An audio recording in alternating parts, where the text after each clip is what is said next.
नमस्कार विद्यार्थी मित्रांनो, स्वामी रामानंद तीर्थ मराठवाडा विद्यापीठाअंतर्गत पदवीच्या अंतिम वर्षाच्या परीक्षा या होऊ घातलेल्या आहेत आणि ज्या विद्यार्थ्यांचं राज्यशास्त्र आहे, पॉलिटिकल सायन्स हा विषय घेऊन पदवीच्या अंतिम वर्षाला जे विद्यार्थी गेलेत त्यांना 5व्या सेमिस्टरसाठी पाश्चिमात्य राजकीय विचारवंत हा पेपर अभ्यासाला आहे। या पाश्चिमात्य राजकीय विचारवंतांमध्ये जे अनेक विचारवंत अभ्यासाला आहेत त्यातला John Stuart Mill JS. Mill यांचे विचार आपण यांच्या विचारांवर आधारित वस्तुनिष्ठ प्रश्न आपण या व्हिडिओच्या माध्यमातून पाहणार आहोत। विद्यार्थी मित्रांनो, राजकीय विचारवंतांच्या एकूण श्रृंखलेमध्ये जॉन स्टुअर्ट मिल हा एक इंग्लंडचा विचारवंत, अत्यंत महत्त्वपूर्ण विचारवंत आणि राजकीय दृष्टिकोनातून या विचारवंताचं महत्त्व हे मोठ्या प्रमाणात असलेलं आपल्याला दिसतं आणि म्हणून कुठल्या प्रकारचे वस्तुनिष्ठ प्रश्न या जॉन स्टुअर्ट मिल यांचा सैद्धांतिक अभ्यास केल्यानंतर पुढे आले तर त्या सर्व वस्तुनिष्ठ प्रश्नांचा संदर्भ आपण या व्हिडिओच्या माध्यमातून पाहणार आहोत। तर यामध्ये प्रामुख्याने जॉन स्टुअर्ट मिल हा इंग्लंडचा विचारवंत होता, ही गोष्ट आपल्याला लक्षात घ्यायची आणि म्हणून त्यांचा जो कार्यकाळ आहे तो कार्यकाळ आपल्याला माहिती असणं गरजेचं आहे। जॉन स्टुअर्ट मिल यांचा कार्यकाळ हा 1806 ते 1873 हा असलेला आपल्याला दिसतो, म्हणजे 19व्या शतकामध्ये हा विचारवंत होऊन गेला। 1806 या साली त्यांचा जन्म लंडनमध्ये झाला आणि त्यांचा मृत्यू हा 1873ला झालेला आपल्याला दिसतो। म्हणून त्यांचा कार्यकाळ लक्षात घेऊन त्या विचारवंताचा सैद्धांतिक अभ्यास आपण ज्या वेळेला करतो त्यावेळेला त्या माध्यमातून आपले कळत न कळत वस्तुनिष्ठ प्रश्न या ठिकाणी तयार होत असतात। विद्यार्थी मित्रांनो, John Stuart Mill JS. Mill हा विचारवंत बुद्धी प्रामाण्यवादी विचारवंत होता, असाही वस्तुनिष्ठ प्रश्न तुम्हाला विचारला जाऊ शकतो। किंवा जॉन स्टुअर्ट मिल हा विचारवंत उदारमतवादी विचारवंत होता, असाही प्रश्न तुम्हाला विचारला जाऊ शकतो। किंवा जॉन स्टुअर्ट मिल हा मानवतावादी विचारवंत होता, असाही प्रश्न तुम्हाला विचारला जाऊ शकतो। थोडक्यात काय तर जॉन स्टुअर्ट मिल हे बुद्धिप्रामाण्यवादी, उदारमतवादी व मानवतावादी तत्वांचे पुरस्कर्ते होते। हे वाक्य आपल्याला लक्षात ठेवायचं, या माध्यमातून आपल्याला वस्तुनिष्ठ प्रश्न या ठिकाणी तयार करायचे। व्यक्तीला श्रेष्ठ मानणारा, व्यक्तीला साध्य मानणारा, व्यक्ती स्वातंत्र्याचं समर्थन करणारा एक मानवतावादी विचारवंत, उदारमतवादी विचारवंत म्हणून सुद्धा जॉन स्टुअर्ट मिल यांच्याकडे पाहिलं जातं आणि म्हणून एक अत्यंत महत्त्वाचा राजकीय विचारवंत म्हणून जॉन स्टुअर्ट मिल यांचा उल्लेख केला जातो। विद्यार्थी मित्रांनो, या जे.एस. मिल यांच्यावर असाही प्रश्न परीक्षेमध्ये येऊ शकतो, तो म्हणजे जॉन स्टुअर्ट मिल यांनी स्वातंत्र्याची संकल्पना ही राज्यशास्त्राला देणगी दिलेली आहे। मिल यांनी राज्यशास्त्राला कुठली देणगी दिली तर जॉन स्टुअर्ट मिल यांनी राज्यशास्त्राला व्यक्ती स्वातंत्र्याचे विचार दिलेत आणि ती राज्यशास्त्राला देणगी मानली जाते, ही गोष्ट आपल्याला लक्षात ठेवायची। म्हणजे काय तर जॉन स्टुअर्ट मिल यांची स्वातंत्र्याची संकल्पना ही राज्यशास्त्राला देणगी होय, हा वस्तुनिष्ठ प्रश्न आपल्याला विचारला जाऊ शकतो। त्यानंतर तुम्हाला असाही प्रश्न येऊ शकतो, जॉन स्टुअर्ट मिल यांनी जे ग्रंथ लिहिले ते ग्रंथ तुम्हाला वस्तुनिष्ठ स्वरूपात विचारले जाऊ शकतात। हा ग्रंथ कुठल्या विचारवंताने लिहिला असाही तुम्हाला प्रश्न व MCQच्या माध्यमातून विचारला जाऊ शकतो। तर John Stuart Mill JS. Mill यांचा अत्यंत गाजलेला खूप महत्त्वपूर्ण ग्रंथ, एक राजकीय साहित्य म्हणून त्याच्याकडे पाहिलं जातं, तो ग्रंथ म्हणजे ऑन लिबर्टी। ऑन लिबर्टी हे त्यांच्या ग्रंथाचं नाव आणि याच ग्रंथामध्ये त्यांनी स्वातंत्र्याच्या संदर्भातले आपले विचार अतिशय विस्ताराने मांडलेले आपल्याला दिसतात। म्हणजे जॉन स्टुअर्ट मिल यांनी ऑन लिबर्टी हा ग्रंथ लिहिला, हे MCQच्या रूपाने प्रश्न तुम्हाला विचारला जाऊ शकतो, म्हणून महत्त्वाचा संदर्भ आहे। त्यानंतर कुठला ग्रंथ लिहिला, त्यानंतर system of logic. System of logic हाही त्यांच्या एका ग्रंथाचं नाव आहे आणि हा ग्रंथ सुद्धा अत्यंत महत्त्वाचा आहे। सिस्टीम ऑफ लॉजिक हा ग्रंथ कुणी लिहिला तर सिस्टीम ऑफ लॉजिक हा ग्रंथ जे.एस. मिल यांनी लिहिला, जॉन स्टुअर्ट मिल यांनी लिहिला, हे आपल्याला सांगता आलं पाहिजे। त्यानंतर पुढचा एक ग्रंथ आहे त्यांचा, तो म्हणजे principles of political economy. Principles of political economy हा ग्रंथ John Stuart Mill JS. Mill यांनी लिहिला, हे सुद्धा आपल्याला माहिती असणं गरजेचं आहे। थोडक्यात काय तर on liberty, system of logic आणि प्रिन्सिपल्स ऑफ पॉलिटिकल इकॉनॉमी हे त्यांचे अत्यंत महत्त्वपूर्ण आणि मोठ्या प्रमाणात गाजलेले ग्रंथ म्हणून आपल्याला सांगता येऊ शकतात आणि वस्तुनिष्ठ स्वरूपात त्यांचा ग्रंथ विचारल्यानंतर ते जे.एस. मिल यांनी हे ग्रंथ लिहिले, ही गोष्ट आपल्याला लक्षात ठेवायची। याच्यानंतर तुम्हाला असाही प्रश्न विचारला जाऊ शकतो, तो म्हणजे मिल हा पुरोगामी, उदारमतवादी आणि उपयुक्ततावादी विचारवंत होता। J.S. मिल हा पुरोगामी, उदारमतवादी आणि उपयुक्ततावादी विचारवंत होता. या एकाच प्रश्नामध्ये 3 MCQचे प्रश्न निघू शकतात जर आपण काढले तर. J.S. मिल हा पुरोगामी विचारवंत होता असाही एक प्रश्न निघू शकतो. दुसरा प्रश्न J.S. मिल हा उदारमतवादी विचारवंत होता हा दुसरा प्रश्न निघू शकतो. किंवा J.S. मिल हा उपयुक्ततावादी विचारवंत होता असाही प्रश्न निघू शकतो. थोडक्यात काय तर John Stuart Mill, J.S. Mill हा पुरोगामी, उदारमतवादी आणि उपयुक्ततावादी विचारवंत होता. ही गोष्ट आपल्याला लक्षात ठेवायची. वस्तुनिष्ठ प्रश्न विचारला जाऊ शकतो, महत्त्वाचा प्रश्न आहे. पुढे असाही प्रश्न तुम्हाला विचारला जाऊ शकतो, तो म्हणजे J.S. मिल व्यक्ती स्वातंत्र्याचा कट्टर समर्थक होता. व्यक्तीच्या स्वातंत्र्याचं कट्टर पद्धतीने समर्थन जर कोणी केलं असेल तर ते J.S. Mill, John Stuart Mill यांनी केलेलं आपल्याला दिसतं. आणि म्हणून हा प्रश्न परीक्षेला अनेक वेळेला विचारला गेलेला आहे आणि म्हणून महत्त्वाचा प्रश्न आहे. पुढे असंही विचारलं जाऊ शकतं आपल्याला की स्त्रियांना मतदानाचा अधिकार मिळावा यासाठी जॉन स्टुअर्ट मिल यांनी सातत्यानं प्रयत्न केलेले दिसतात. त्यांच्या कार्यकाळामध्ये त्यांनी सातत्यानं प्रयत्न केलेले दिसतात. लंडनमध्ये जन्माला आलेला हा विचारवंत ब्रिटनच्या संसदेमध्ये लोकप्रतिनिधी म्हणून सुद्धा निवडून गेलेला होता.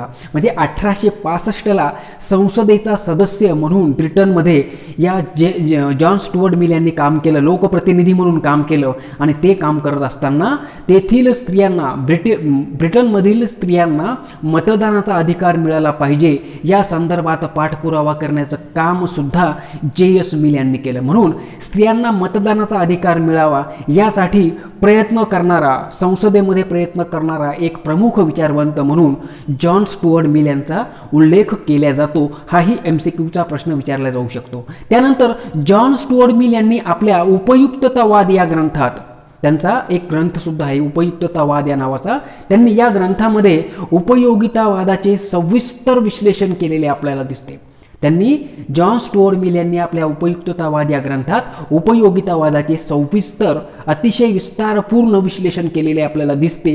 हाही मुद्दा आपल्याला MCQच्या रूपाने विचारला जाऊ शकतो. पुढचा प्रश्न तुम्हाला असाही येऊ शकतो की जॉन स्टुअर्ट मिल यांच्या मते शाश्वत सुखे ही श्रेष्ठ असतात. जॉन स्टुअर्ट मिल यांच्या मते शाश्वत सुखे ही श्रेष्ठ असतात. म्हणजे उपयुक्ततावादाचा अभ्यास करत असताना अशा पद्धतीने सुख आणि दुःख, हे सुख कशा प्रकारे निर्माण होतं, दुःख कशातून येतं या संदर्भातले अनेक बारकाव्यांचा अभ्यास करत असताना जॉन स्टुअर्ट मिल यांनी असं विधान केलेलं आहे की शाश्वत सुखे ही श्रेष्ठ असतात. असा संदर्भ त्यांच्या विधानातून पुढे येत असलेला दिसतो आणि MCQच्या रूपाने हाही प्रश्न विचारला जाऊ शकतो. त्यानंतर जॉन स्टुअर्ट मिल राज्याला एक नैतिक संस्था मानतात. राज्य संस्था ही जी आहे या राज्यसंस्थेला ते नैतिक संस्था म्हणून राज्यसंस्थेकडे पाहतात किंवा राज्याला नैतिक संस्था मानतात. हाही MCQचा प्रश्न तुम्हाला विचारला जाऊ शकतो. पदवीच्या अंतिम वर्षाच्या विद्यार्थ्यांसाठीच हे वस्तुनिष्ठ प्रश्न उपयोगी आहेत असं नाही, तर जे विद्यार्थी राज्यशास्त्रामध्ये सेट नेटची तयारी करतायत, जे विद्यार्थी स्पर्धा परीक्षेची तयारी करतायत अशा सर्व विद्यार्थ्यांसाठी हे वस्तुनिष्ठ प्रश्न जे आपण पाहतोय हे त्यांच्यासाठी सुद्धा अत्यंत उपयुक्त असे प्रश्न आहेत. आणि म्हणून विद्यार्थी मित्रांनो, या वस्तुनिष्ठ प्रश्नांचा फायदा अनेक परीक्षांमध्ये होऊ शकतो, म्हणून महत्त्वाचा भाग आहे. जॉन स्टुअर्ट मिल राज्याला एक नैतिक संस्था मानतात, नैतिक संस्था मानतात, राज्याला नैतिक संस्था मानतात. हा वस्तुनिष्ठ प्रश्न आपण पाहिला. याच्या पुढचा प्रश्न तुम्हाला असाही येऊ शकतो की जॉन स्टुअर्ट मिल यांच्या मते, J.S. मिल यांच्या मते किंवा मिल यांच्या मते कायद्यापेक्षा नैतिक व सामाजिक बंधने श्रेष्ठ असतात. कायद्यापेक्षा समाजातली जी नैतिक बंधनं असतात आणि जी सामाजिक बंधनं असतात त्याचे नैतिक आणि सामाजिक बंधनांचं पालन केलं तर ते अधिक प्रभावी ठरतं, कायद्यापेक्षा सुद्धा अधिक प्रभावी ठरतं असं मत जॉन स्टुअर्ट मिल यांचं असलेलं आपल्याला दिसतं. ते काय म्हणतात, जॉन स्टुअर्ट मिल यांच्या मते कायद्यापेक्षा नैतिक बंधने आणि सामाजिक बंधने ही श्रेष्ठ असतात, सर्वोच्च असतात, अशा पद्धतीचं मत त्यांनी व्यक्त केलेलं आपल्याला दिसतं. याच्या पुढे जाऊन आपण ज्यावेळेला विचार करतो त्यावेळेला असाही प्रश्न तुम्हाला विचारला जाऊ शकतो. एक मिलचं एक वाक्य आहे, तो काय म्हणतो की व्यक्तीचा विकास करण्याचे राज्य हे केवळ साधन असून व्यक्तीचा विकास करण्याचे एक साधन म्हणून तो राज्याकडे पाहतो आणि व्यक्ती स्वातंत्र्य हेच त्या एकूण याची व्यवस्थेची ते साध्य असल्याचं स्पष्टीकरण सुद्धा त्यांनी या ठिकाणी दिलेलं आहे. ते काय म्हणतात की व्यक्तीचा विकास करण्याचे राज्य हे केवळ साधन असून व्यक्ती स्वातंत्र्य हेच साध्य आहे असे मिल या ठिकाणी म्हणतात. आणि म्हणून ही गोष्ट आपल्याला लक्षात ठेवायची. पुन्हा मी ती गोष्ट या ठिकाणी सांगतो की व्यक्तीचा विकास करण्याचे राज्य हे केवळ साधन असून व्यक्ती स्वातंत्र्य हेच साध्य आहे असे J.S. मिल या ठिकाणी म्हणतात. हे वाक्य तुम्हाला MCQच्या रूपाने विचारल्या जाऊ शकतं आणि म्हणून महत्त्वाचा MCQचा प्रश्न आहे. पुढे तुम्हाला असाही प्रश्न विचारला जाऊ शकतो, तो म्हणजे J.S. मिल यांनी व्यक्ती स्वातंत्र्याच्या उभारणीमध्ये, जॉन स्टुअर्ट मिल यांनी व्यक्ती स्वातंत्र्याच्या उभारणीमध्ये स्वसंबंधीच्या क्रिया व परसंबंधीच्या क्रिया या दोन तत्वांना महत्त्व दिलेलं आहे. लक्षात घ्या, मिल यांनी, J.S. मिल यांनी व्यक्ती स्वातंत्र्याची उभारणी करत असताना, व्यक्ती स्वातंत्र्याचं समर्थन करत असताना, व्यक्ती स्वातंत्र्या संदर्भात विचार मांडत असताना दोन घटकांना महत्त्व दिले. कुठला घटक? एक स्वसंबंधीची क्रिया आणि दुसरा घटक म्हणजे परसंबंधीची क्रिया. स्वतःशी संबंधित असलेल्या क्रिया आणि इतरांशी संबंधित असलेल्या क्रिया या दोन घटकांना त्यांनी महत्त्व दिलं. आणि हा प्रश्न विशेष करून परीक्षेमध्ये विचारल्या जाण्याची शक्यता आहे आणि म्हणून महत्त्वाचा प्रश्न आहे. पुढे तुम्हाला असंही विचारलं जाऊ शकतं, ते म्हणजे मिल हा व्यक्तिवादी विचारवंत आहे. मिल हा व्यक्तिवादी विचारवंत आहे. हे वाक्य आपल्याला लक्षात ठेवायचं. यातला व्यक्तिवादी हा शब्द खाली पर्यायामध्ये असू शकतो. त्या माध्यमातून ते उत्तर तुम्हाला त्या ठिकाणी क्लिक करता आलं पाहिजे. या माध्यमातून अशा पद्धतीने आपल्याला हे प्रश्न पाहायचे आहेत. पुढे असाही प्रश्न तुम्हाला विचारला जाऊ शकतो की मिलच्या मते राज्याची निर्मिती मानवी इच्छेतून सार्वजनिक हितासाठी झाली आहे. J.S. मिलच्या मते राज्याची निर्मिती ही मानवी इच्छेतून सार्वजनिक हितासाठी झाली आहे आणि समाजातील प्रत्येक व्यक्तीचा बौद्धिक, सामाजिक, सांस्कृतिक दर्जा उंचावणे हे राज्यसंस्थेचे प्रमुख कार्य आहे. हे मिलचं वाक्य आहे. हे आपल्याला लक्षात ठेवायचं आहे. तो काय म्हणतो? राज्याच्या आणि व्यक्तीच्या बाबतीत तो काय म्हणतो? मिल असं म्हणतो की मिलच्या मते राज्याची निर्मिती मानवी इच्छेतून सार्वजनिक हितासाठी झाली आहे आणि समाजातील प्रत्येक व्यक्तीचा बौद्धिक, सामाजिक व सांस्कृतिक दर्जा उंचावणे हे राज्यसंस्थेचे प्रमुख कार्य असल्याचं J.S. मिल या ठिकाणी सांगतात. आणि म्हणून असाही प्रश्न परीक्षेमध्ये विचारला जाऊ शकतो. पुढे असाही प्रश्न आपल्याला येऊ शकतो, तो म्हणजे J.S. मिल यांच्या मते व्यक्ती जीवन सुखी करणे हे राज्याचे आवश्यक कार्य आहे. J.S. मिल काय म्हणतो की व्यक्तीचं जीवन सुखी करणे, समाजामध्ये व्यक्तीचं जीवन सुखी करणे हे राज्यसंस्थेचं किंवा राज्याचं एक आवश्यक कार्य असल्याचं ते सांगतात. हाही प्रश्न तुम्हाला MCQच्या रूपाने विचारला जाऊ शकतो. पुन्हा एकदा तोच प्रश्न मी तुमच्यापुढे रिपीट करतो की J.S. मिलच्या मते व्यक्तीचं जीवन सुखी करणे हे राज्याचे आवश्यक कार्य आहे असं मिल म्हणतो. हे आपल्याला MCQच्या रूपानं विचारलं जाऊ शकतं. पुढे असाही प्रश्न येऊ शकतो, राज्यात शांतता व सुव्यवस्था ठेवणे, राज्यामध्ये शांतता व सुव्यवस्था ठेवणे हे देखील राज्याचे प्रमुख कार्य असल्याचं ते सांगतो. म्हणजे राज्यात व्यक्तीचं जीवन सुखी करणे याबरोबरच राज्यामध्ये शांतता आणि सुव्यवस्था ठेवणे हे सुद्धा राज्याचं प्रमुख कार्य आहे असं स्पष्टीकरण मिल या ठिकाणी देत असताना आपल्याला दिसतो. त्यानंतर J.S. मिल व्यक्ती विकासाला सर्वोच्च स्थानी लेखतो. J.S. मिल व्यक्ती विकास हा सर्वोच्च स्थानी त्याला लेखून त्याचं स्पष्टीकरण या ठिकाणी देत असतो. म्हणजे काय थोडक्यात, तर J.S. मिल यांनी व्यक्ती विकासाला सर्वोच्च स्थान दिले आहे. हे वाक्य आपल्याला MCQच्या रूपानं विचारलं जाऊ शकतं. म्हणजे एकूण तत्वज्ञान आपण ज्या वेळेला मिलचं पाहतो तर त्यावेळेला एक गोष्ट पुढे येते, ती म्हणजे व्यक्तीच्या विकासासाठी राज्यसंस्थेने अहोरात्र काम केलं पाहिजे अशा प्रकारचा विचार त्यांच्या एकूण तत्वज्ञानाचा सार असलेला आपल्याला दिसतो. म्हणजे व्यक्तीचा विकास हा त्याच्या एकूण तत्वज्ञानाचा संदर्भ या ठिकाणी असलेला आपल्याला दिसतो. आणि म्हणून व्यक्तीचा सर्वोच्च विकास, व्यक्तीला सर्वोच्च स्थान, व्यक्तीच्या विकासास सर्वोच्च स्थान J.S. मिल यांनी दिलेलं दिसतं. आणि म्हणून हाही MCQचा प्रश्न विचारला जाऊ शकतो. पुढे J.S. मिल राज्याचे कार्य मर्यादित करत असताना आपल्याला दिसतो. म्हणजे राज्यसंस्थेला व्यक्ती विकासाच्या मार्गातील अडथळे दूर करणे आणि व्यक्तीच्या विकासाला साहाय्यभूत गोष्टी ठरतील अशा पद्धतीचे कामं करणे, इतकीच कामं सोपवतो. बाकीची अधिकची कामं राज्यसंस्थेला न सोपवता राज्याचं कार्यक्षेत्र J.S. मिल यांनी मर्यादित केलेलं आपल्याला या ठिकाणी दिसतं आणि म्हणून राज्याच्या संदर्भात एक मर्यादित संकुचित कार्यक्षेत्राचा विचार जॉन स्टुअर्ट मिल या ठिकाणी करत असताना आपल्याला दिसतात. त्यानंतर पुढे असाही प्रश्न तुम्हाला येऊ शकतो, तो म्हणजे जॉन स्टुअर्ट मिल प्रातिनिधिक लोकशाहीचा पुरस्कार करतात. जॉन स्टुअर्ट मिल हे प्रातिनिधिक लोकशाहीचा पुरस्कार करतात की ज्या ठिकाणी जनतेने निवडून दिलेले प्रतिनिधी संसदेमध्ये काम करतात त्या व्यवस्थेला आपण प्रातिनिधिक लोकशाही या नावाने ओळखतो. मग ती प्रातिनिधिक लोकशाही भारतात आहे, ती प्रातिनिधिक लोकशाही इंग्लंडमध्ये आहे, त्याच प्रातिनिधिक लोकशाहीचा पुरस्कार जॉन स्टुअर्ट मिल करतात. हे वाक्य आपल्याला लक्षात ठेवायचं आहे, MCQच्या रूपाने हे विचारलं जाऊ शकतं. पुढे जॉन स्टुअर्ट मिल मतदानाला नैतिक व पवित्र कर्तव्य मानतात. जॉन स्टुअर्ट मिल हे जी मतदानाची प्रक्रिया असते, आपण मतदान करतो बरोबर आहे, दर 5 वर्षांनी आपण मतदान करतो, तशीच पद्धती ही ब्रिटनमध्ये सुद्धा असलेली आपल्याला दिसते. आणि म्हणून या मतदानाच्या संदर्भात JS मिल काय म्हणतात, तर असं म्हणतात की मतदानाला JS मिल नैतिक व पवित्र कर्तव्य मानतात आणि खुल्या मतदानाचे समर्थन करतात.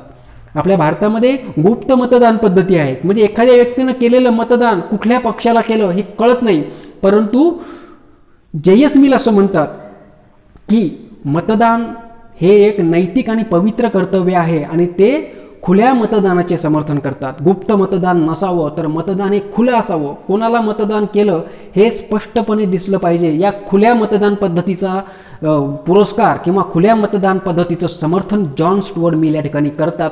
ही गोष्ट विशेष करून परीक्षेमध्ये विचारली जाऊ शकते की जॉन स्टुअर्ट मिल यांनी खुल्या मतदान पद्धतीचा स्वीकार किंवा खुल्या मतदान पद्धतीचं समर्थन केलेलं होतं. हे वाक्य अत्यंत महत्त्वाचं आहे आणि म्हणून महत्त्वाचा प्रश्न परीक्षेला विचारला जाऊ शकतो. याच्यानंतर असाही प्रश्न तुम्हाला येऊ शकतो, मिलच्या मते शासनावर नियंत्रण ठेवणे हे संसदेचे महत्त्वाचे कार्य आहे.